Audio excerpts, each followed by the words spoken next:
Bonjour et bienvenue dans votre émission podcast La Pause décoloniale, l'émission des femmes de Kanak et Nouvelle-Calédonie qui parlent de leur lutte, formulent et reformulent la décolonisation et conversent avec des femmes d'ici et d'ailleurs. Aujourd'hui, nous avons le plaisir de vous proposer un voyage littéraire dans l'univers de Bell Hooks, autrice, théoricienne féministe et militante afro-américaine. Nous vous invitons à plonger au cœur de son ouvrage Apprendre à transgresser, publié en 2019 par les éditions Silep, un livre qui explore le pouvoir transformateur de l'éducation et son rôle crucial dans la lutte pour la liberté et l'émancipation. Pour ce voyage, nous nous arrêterons plus précisément sur le chapitre 11, intitulé « Enseigner de nouveaux mondes, de nouveaux mots ». Dans ce chapitre, Bell Hooks nous invite à repenser l'éducation comme un espace de résistance et de création où de nouvelles visions du monde et de nouveaux langages peuvent émerger. Ces réflexions résonnent avec une actualité brûlante au pays où les luttes contre le système dominant raciste et colonialiste continuent de mobiliser une grande partie de la population. On le voit avec la dénonciation par le FLNKS du dégel du corps électoral, de la poursuite et du renforcement de la colonisation du pays, et dans ce tumulte, s'est ajouté récemment l'acharnement haineux raciste à l'encontre de Thérèse Ouaya, qui est accusée à tort par des responsables politiques loyalistes de partialité dans l'exercice de ses fonctions journalistiques.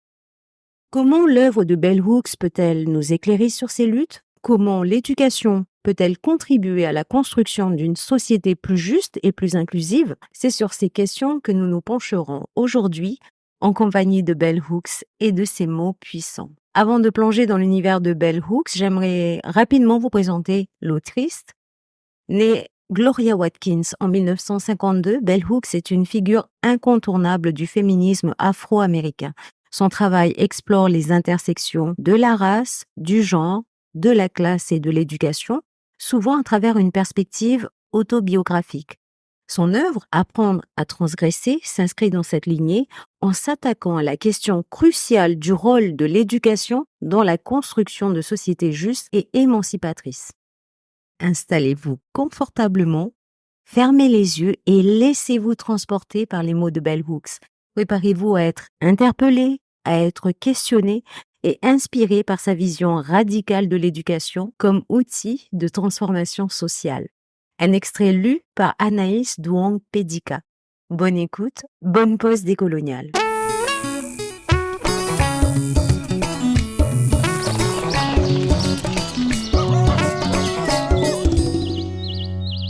Enseigner de nouveaux mondes, de nouveaux mots.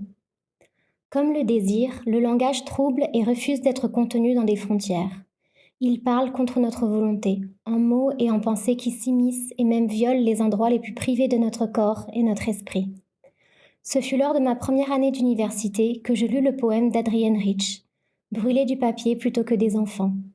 Ce poème contre la domination, le racisme et l'oppression de classe tente d'illustrer avec détail que mettre un terme à la persécution politique et à la torture d'êtres vivants est un problème plus vital que la censure, que les autodafés. Une ligne de ce poème remua et perturba quelque chose en moi. Voici cette ligne. Ceci est la langue de l'oppresseur, et pourtant j'en ai besoin pour te parler. Je ne l'ai jamais oublié. Je ne pourrai peut-être jamais l'oublier, même si j'essaie de l'effacer de ma mémoire. Les mots s'imposent, s'enracinent dans nos souvenirs contre notre volonté. Les mots de ce poème firent naître une vie dans ma mémoire que je ne pourrais supprimer ni changer. Désormais, quand je pense à la langue, je pense à ces mots, comme s'ils m'attendaient pour me défier et me soutenir. Je me retrouve à les prononcer encore et encore, comme une mélopée. Ils me font sursauter, me secouent jusqu'à la conscience du lien entre langage et domination. Je résiste d'abord à l'idée d'une langue de l'oppresseur, certaine que cette construction a le potentiel d'enlever un pouvoir à ceux d'entre nous qui commencent tout juste à parler, qui commencent tout juste à revendiquer la langue comme un espace de formation de soi en sujet. Ceci est la langue de l'oppresseur, et pourtant j'ai besoin qu'elle te parle. Les mots d'Adrienne Rich. À l'époque, quand je lus ces mots pour la première fois, et toujours maintenant, ils me firent penser à l'anglais standard, à apprendre à parler contre le vernaculaire noir, contre l'élocution déchirée, cassée, d'un peuple dépossédé et déplacé. L'anglais standard n'est pas la parole de l'exil. C'est le langage de la conquête et de la domination. Aux États-Unis, c'est le masque qui couvre la perte de tant de langues, de tous les sons des communautés diverses, natives, que nous n'entendons jamais, l'élocution du goula, du yiddish et de tant d'autres langues oubliées. Si je réfléchis au mot d'Adrienne Rich, je sais que ce n'est pas la langue anglaise qui me blesse, mais ce que les oppresseurs en font, comment ils la façonnent pour qu'elle devienne un territoire qui limite et définit, comment ils en font une arme qui couvre de honte, qui humilie, qui colonise. Gloria Anzaldúa nous rappelle cette douleur dans Borderlands La Frontera, quand elle affirme « Et donc, si vous voulez vraiment me blesser, dites du mal de ma langue. » Nous savons si peu de ce que ressentent les Africains et Africaines déplacés, réduits en esclavage ou libres, qui vinrent ou furent amenés contre leur volonté aux États-Unis, de la perte de leur langue, de l'apprentissage de l'anglais. Ce n'est qu'en tant que femme que j'ai commencé à penser au rapport de ces Noirs à la langue, à leur traumatisme quand on les a forcés à voir leur langue vidée de son sens par une culture européenne colonisatrice, où les voix jugées étrangères ne purent plus s'exprimer, devinrent les langues hors la loi, une parole de renégat. Quand je pense au temps qu'il a fallu aux États-Uniens et États-Uniennes blancs et blanches pour reconnaître la diversité des langues des autochtones des États-Unis, pour reconnaître que ce que leurs ancêtres colonisateurs et colonisatrices avaient étiqueté comme des grognements ou du charabia était en effet une langue, il me semble difficile de ne plus entendre dans l'anglais standard le son des massacres et des conquêtes. Je pense maintenant au chagrin des Africains et Africaines sans abri, déplacés, obligés de vivre dans un monde où elles voyaient des gens comme elles et eux, habitant la même peau, la même condition, mais sans langue pour se parler les unes et uns les autres, obligés d'utiliser la langue de l'oppresseur. Ceci est la langue de l'oppresseur, et pourtant j'en ai besoin pour te parler. Quand j'imagine la terreur des Africains et des Africaines à bord des bateaux d'esclaves, lors des enchères, vivant dans l'architecture peu familière des plantations, je réalise que cette terreur s'étendait au-delà de la peur des punitions, qu'elle résidait aussi dans l'angoisse d'entendre une langue qu'elle ne comprenait pas. Le son même de l'anglais devait être terrifiant. Je pense aux Noirs se rencontrant dans un espace en dehors des langues et cultures diverses qui les auraient distingués, forcés par les circonstances de trouver des moyens de se parler dans un nouveau monde où l'expérience noire, où la couleur noire de leur peau et non leur langue deviendraient des moyens de créer des liens. Comment se rappeler, invoquer cette terreur ? Comment décrire ce que ça devait être pour les Africains et Africaines dont les liens les plus forts avaient été forgés dans des langues communs, des langages communs, d'être déplacés dans un endroit où le son même de leur langue maternelle n'avait plus aucun sens. Je les imagine entendre parler anglais comme étant la langue de l'oppresseur, et je les imagine aussi réaliser qu'il leur faudrait posséder, s'emparer, s'approprier de cette langue comme d'un espace de résistance. J'imagine que quand ils réalisèrent que la langue de l'oppresseur, saisie et parlée dans les bouches des colonisés, pouvait aussi être un espace de création de liens, ce fut joyeux. Car réaliser ceci revenait aussi à comprendre qu'une intimité pouvait être restaurée, qu'une culture de résistance pouvait être formée qui rendrait possible la guérison du trauma de l'esclavage. J'imagine alors les Africaines et Africains d'abord entendre l'anglais comme la langue de l'oppresseur, puis la réentendre comme un lieu possible de résistance. Apprendre l'anglais, apprendre la langue de l'autre, était une manière pour les Africaines et Africains de commencer à recouvrer leur pouvoir de travailleurs et travailleuses dans un contexte de domination. En possédant un langage partagé, les Noirs pouvaient de nouveau trouver un moyen de créer une communauté, de créer une solidarité politique nécessaire pour résister. Même en ayant besoin de la langue de l'oppresseur pour se parler les unes les autres, néanmoins, elles réinventèrent, reformulèrent ce langage pour qu'il parle au-delà des frontières de la conquête et de la domination. Dans les bouches des Africains et Africaines noirs du soi-disant Nouveau Monde, l'anglais fut altéré, transformé, devint une parole différente. Les Noirs, réduits en esclavage, rassemblèrent des morceaux cassés d'anglais et en firent un contre-langage. Et elles fabriquèrent des mots de telle manière que les colons durent repenser le sens de la langue anglaise. Bien qu'on discute désormais souvent dans la culture contemporaine des messages de résistance dans la musique créée par les esclaves, particulièrement le gospel, on parle moins de la construction grammaticale des phrases dans ces chansons. Souvent, l'anglais de ces chansons reflétait le monde brisé, déchiré de l'esclave. Quand les esclaves chantaient Personne ne voit les problèmes que je vois et utilisaient le mot nobody, leur usage du mot nobody avait un sens plus riche que si elles avaient utilisé l'expression no one, car c'était bien leur corps qui était le lieu concret de la souffrance. Même quand les Noirs émancipés chantèrent des chansons dites Negro spiritual, et elles n'en changèrent pas la langue, la syntaxe de nos ancêtres. Car il y avait dans l'usage incorrect des mots, dans le placement incorrect des mots, un esprit de rébellion qui revendiquait le langage comme un lieu de résistance. Utiliser l'anglais d'une manière qui en brisait l'utilisation et le sens standard, afin que les blancs et les blanches ne puissent comprendre la parole noire, fit de l'anglais plus que la langue de l'oppresseur. Une connexion continue existe entre l'anglais sommaire des Africains et Africaines déplacés, réduits en esclavage, et la langue vernaculaire parlée par les Noirs d'aujourd'hui. Dans les deux cas, la brisure de l'anglais standard permit et permet toujours la rébellion et la résistance. En transformant la langue de l'oppresseur et en faisant une culture de résistance, les Noirs créèrent une parole intime qui pouvait dire bien plus qu'il n'était possible dans les limites de l'anglais standard. Le pouvoir de cette parole n'est pas seulement qu'elle permet la résistance à la suprématie blanche, mais aussi qu'elle forge un espace pour la production culturelle alternative et pour les épistémologies alternatives, des manières différentes de penser et de savoir, cruciales pour créer une vision du monde contre-hégémonique. Il est absolument essentiel que le pouvoir révolutionnaire du vernaculaire noir ne se perde pas dans la culture contemporaine.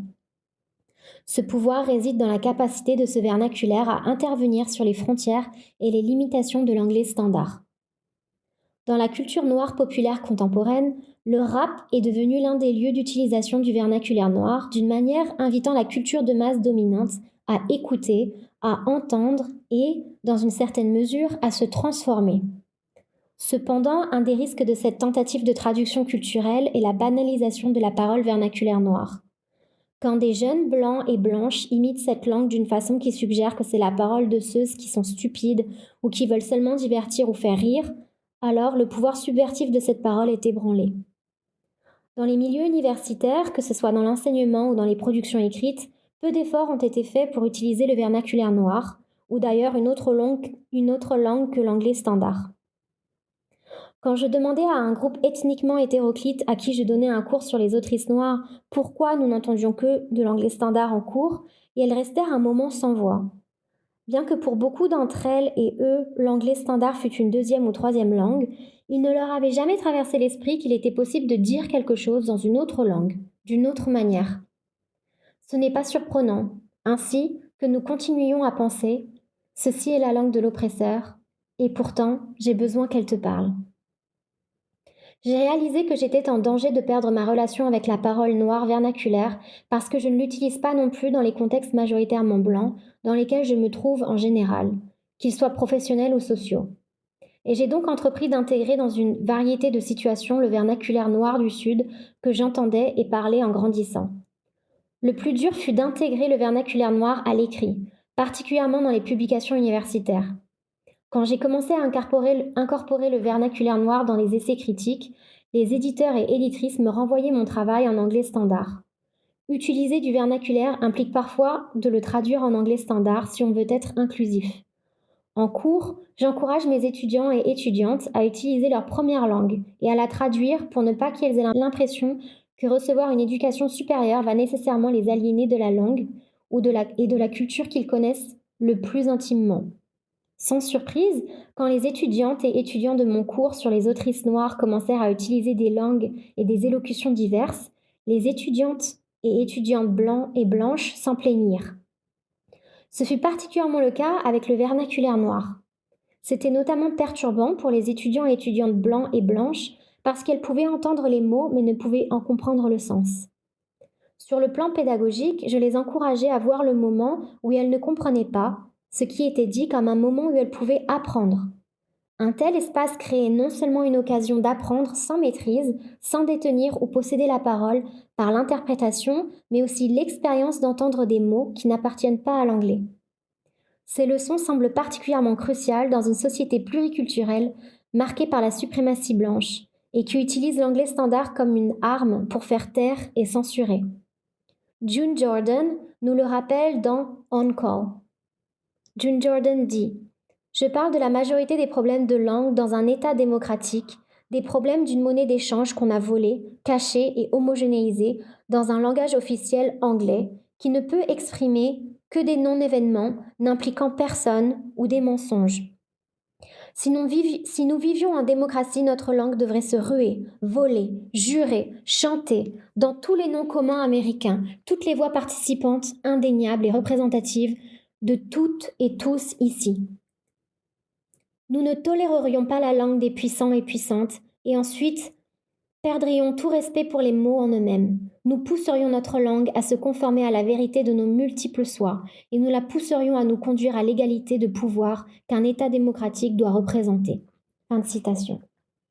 Que les jeunes de mon cours sur les autrices noires répriment un désir de parler dans d'autres langues que l'anglais standard, sans voir ce refoulement comme politique, est une indication de la manière dont nous agissons inconsciemment, complices d'une structure de domination. Les discussions récentes sur la diversité et le pluriculturalisme tendent à minimiser ou à ignorer la question du langage. Les écrits féministes critiques se concentrant sur les problèmes de différence et de voix ont produit d'importantes interventions théoriques appelant à une reconnaissance de la primauté des voix qui sont souvent réduites au silence, censurées, marginalisées. Ces appels à la reconnaissance et à la célébration de voix diverses, et donc de discours et de langues diverses, perturbent nécessairement la prééminence de l'anglais standard. Quand les partisans et partisanes du féminisme parlèrent d'abord de leur désir d'une participation diversifiée au mouvement des femmes, elles ne parlèrent pas de langage. Il fut simplement admis que l'anglais standard resterait le véhicule principal de la transmission de la pensée féministe. Maintenant que le public pour les écrits ou la parole féministe s'est diversifié, il est clair que nous devons changer nos manières traditionnelles de penser à la langue, créer des espaces où des voix variées peuvent s'exprimer avec des mots autres que l'anglais ou dans une langue sommaire ou vernaculaire. Cela implique qu'à une conférence ou même dans les écrits, il puisse y avoir des fragments de discours qui soient ou ne soient pas accessibles à chaque personne. Procéder à un déplacement de notre façon de penser la langue et l'usage qu'on en fait altère comment nous savons ce que nous savons. Quand dans un cours magistral, j'utilise le vernaculaire noir du Sud, le patois singulier de ma région, ou j'utilise une pensée très abstraite en conjugaison avec une langue ordinaire en réponse à une audience bigarrée, je suggère que nous n'avons pas nécessairement besoin d'entendre ou savoir ce qui est dit dans sa totalité, que nous n'avons pas besoin de maîtriser ou conquérir le récit dans son ensemble, que nous pouvons savoir par fragments. Je suggère que nous pouvons apprendre des espaces de silence aussi bien que des espaces de parole, que dans l'acte patient d'écouter une autre langue, nous pouvons subvertir la culture de frénésie et de consommation capitaliste qui exige que tout désir doit être immédiatement satisfait, ou que nous pouvons perturber cet impérialisme culturel qui suggère qu'on ne mérite d'écouter quelqu'un ou quelqu'une que si elle parle l'anglais standard. Adrienne Rich conclut son poème avec cette déclaration, je cite. « Je tape sur ma machine à écrire tard le soir en pensant à aujourd'hui. Comment nous avons toutes et tous si bien parlé. La langue est une cartographie de nos échecs. Frederick Douglass écrivait dans un anglais plus pur que celui de Milton. Les gens souffrent énormément dans la pauvreté. Il y a des méthodes que nous n'utilisons pas. Jeanne d'Arc, qui ne savait pas lire, parlait un français paysan. Certaines de ses souffrances sont « c'est dur de dire la vérité ». Voici l'Amérique. Je ne peux plus te toucher désormais. Aux États-Unis, nous n'avons que le temps présent. Je suis en danger. Tu es en danger. Brûler des livres ne provoque rien chez moi. Je sais que ça fait mal de brûler. Il y a des flammes de napalm à Catonsville, Maryland. Je sais que ça fait mal de brûler. La machine à écrire surchauffe. Ma bouche brûle. Je ne peux pas te toucher, et c'est la langue de l'oppresseur. Fin de citation. Reconnaître que nous nous touchons les uns et les unes les autres par le langage semble particulièrement compliqué dans une société qui veut nous faire croire qu'il n'y a aucune dignité à éprouver de la passion, que de ressentir profondément revient à être inférieur, parce que dans le dualisme de la pensée métaphysique occidentale, les idées sont toujours plus importantes que la langue. Pour soigner la déchirure entre esprit et corps, nous autres marginalisés et opprimés, essayons de nous retrouver et avec nos expériences du langage. Nous cherchons à faire de la place à l'intimité. Inaptes à trouver une telle place dans l'anglais standard, nous créons la parole cassée, sommaire, indisciplinée, du vernaculaire. Quand j'ai besoin de prononcer des mots qui font plus que simplement refléter ou aborder la réalité dominante, Je parle le vernaculaire noir. Là, dans ce lieu, nous faisons de l'anglais ce que nous voulons. Nous prenons la langue de l'oppresseur et la retournons contre elle-même. Nous faisons de nos mots un discours contre-hégémonique et nous nous libérons de la langue.